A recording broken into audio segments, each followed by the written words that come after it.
Nasubok sa mga pag-ulan dulot ng habagat ang mga flood control project sa Metro Manila.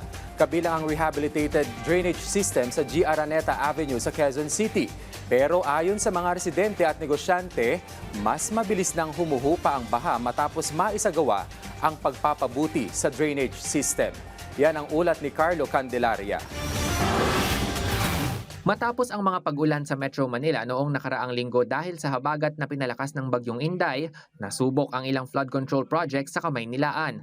Isa sa mga ito ang isinaayos na drainage system sa kahabaan ng G. Araneta Avenue, partikular sa Barangay Tatalon sa Quezon City na kilalang lugar na madalas bahain.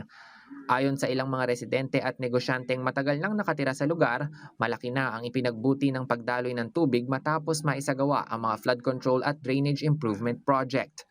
Ang may-ari ng sari-sari store na si Leia, 30 taon nang nakatira sa Barangay Tatalon at sabi niya kapansin-pansin ang mas mabilis na paghupa ng tubig ngayon. Kasi nung mga nagdaang panahon, nung mga nagdaang taon, kapag mga 5 minutes to 10 minutes na malakas ang ulan, talagang kami dito bumabaha. So na-observe namin nung mga nagdaang araw na kalakasan ng ulan, hindi siya ganun hindi talaga siya ganun kataas. Hanggang dyan lang umaan siya, samantalang dati, dyan na sa tinatayuan mo. Sa ngayon talaga, may kunting talaga. Pasalamat din kami kay BBM na ganun yung ginagawa niya. Inaabot naman hanggang bubong ng bahay ni na Imelda ang baha noon, lalo na kapag may bagyo at walang tigil ang buhos ng ulan.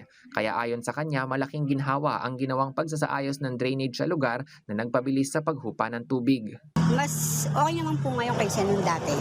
Kasi dati po talagang nasa bubong na po kami, pero ngayon medyo naman po okay lang.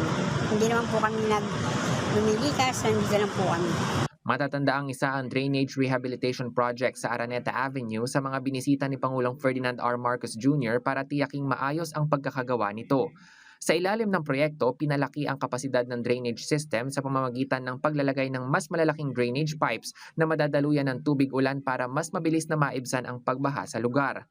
Sa ngayon, mas kampante na ang mga residente sa tuwing may malakas na pag-ulan.